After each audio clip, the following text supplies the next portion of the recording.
More than 2/3 of the United States small businesses depend on imported goods and may have to restructure supply chains to try and mitigate the impact of these new tariffs. Also, China's retaliation that was just announced this morning adds more uncertainty to all of this. And joining us right now is a small business owner, Michael Wieder. He's the co-founder and president of baby product company Lalo. He estimates that he may need to pass on 10 to 20% of increased costs from tariffs to consumers at this point. Michael, first of all, thanks for coming in. Let's talk a little about the company. Lalo makes baby products, everything from high chairs, feeding accessories, infant bathtubs, all of these things. And you've been making them for how long? You import from China, from Turkey, from Taiwan. Where am I forgetting?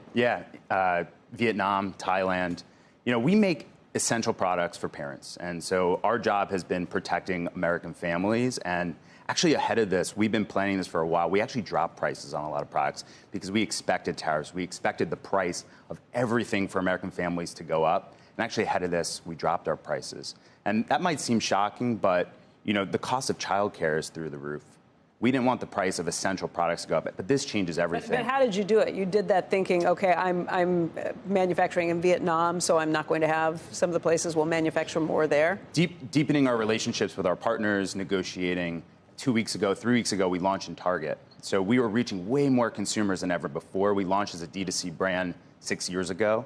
And so we've been through a lot. 1 year after we launched was the lockdowns, 1 year to the day. So all of these challenges just test your resiliency as a small business owner. And so we're in a new moment of testing our resiliency. But our number one concern is protecting American families. I would imagine you're also worried about trying to figure out your own margins in the face of these tariffs that were higher and more extreme than just about everybody was expecting. Yeah, I mean, this is the number that we should be focusing on isn't even 34%, it's 79%. You mean on tariffs from China? On China, because it's stacking. And so this is not a supply chain that exists really anywhere else in the world. Most of our products are made in China, and that's because over decades, there has been an industry focused on creating regulated, safe products for parents and children in China. That doesn't exist anywhere else. So we don't want to jeopardize safety. We don't want parents thinking about decisions they have to make based on the cost of the goods.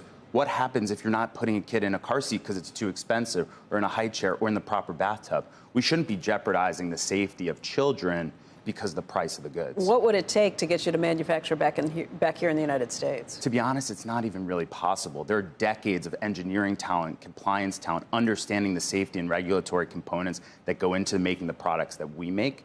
We've looked into it. I mean, for us, we make a ton in silicone. That industry, they're making food-grade silicone in China. The silicone industry in the United States is making dirty industrial products. So it's a massive shift. It can't happen overnight. It's a completely different type of supply chain. That's a weird thing. Most of the time when you think about products that are made in China, I don't think of higher quality than what I'd be getting here. In fact, sometimes I'm concerned about it. Yeah, and we shouldn't be. To be honest, in our industry, they've been focused on making baby products for the longest time because that's where the talent is to do it. That's where you can do injection molding at the right price. And they've been focused on creating quality products. And we've been focused on making quality products and products with purpose. Isn't that where they had the terrible baby formula? Where was that? Baby formula. Well, we had some here in the United States. We've had plenty in the United States. Yeah, but that over there is where we remember it. So there's no way you can bring it home and make it here? Unfortunately not. I mean, not in a considerable amount of time. And it's something that... And you're saying? Years. It would take years. But you're not talking about labor. Labor isn't why you're over there. Part of it has to do with labor. I mean, there's a lot that requires assembly, and so the cost of labor here does play a factor. But for us, it's about we want to make the highest quality products, and we want to make sure we're delivering safe products to American families and at the right price. But right? You are going to have to pass on 10 to 20% higher prices? We're hoping not. I mean, I was in Asia last week meeting with all of our suppliers ahead of this. We launched in Target 3 weeks ago. We're having lots of conversations to do everything we can not to raise prices. And how much flexibility do you have with a new partner like Target, where they're trying to pass on or keep everyday low prices for their consumers too? We hope some, right? We certainly hope that the retailers will do their part in protecting the American consumer. But are the retailers saying to you, you better not pass on higher prices because we're not going to be able to take it? It's a fluid conversation. I mean, I think everybody at this point, it's unprecedented. Things are moving at rapid speed. I think as a small business owner, you have limited resources. You have to choose where you spend your time.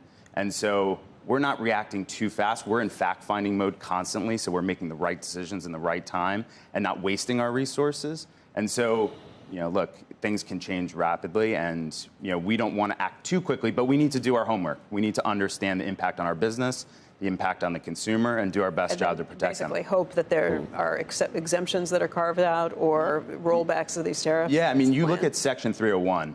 Yeah. List 4B included baby products for a reason, right? The administration protected American families with Section 301 and List 4B and holding back those tariffs. Our hope is that that will continue, that we can look at American families and say, we need a break. The cost of childcare is through the roof. The cost of health care is through the roof. Why do we need to make these essential products for families, potentially risking the safety of children, more expensive too? It was 17 years ago, actually, it was a while ago. Chinese dairy company intentionally tainted baby formula to increase profits and pass quality control tests, and at least 6 infants died and 6,200 were sickened. So you're saying your main thing is silicone. You can't get clean silicone in the United States anywhere? No, I mean, most of our stuff is plastic. What do they put into breast implants? No, seriously, what?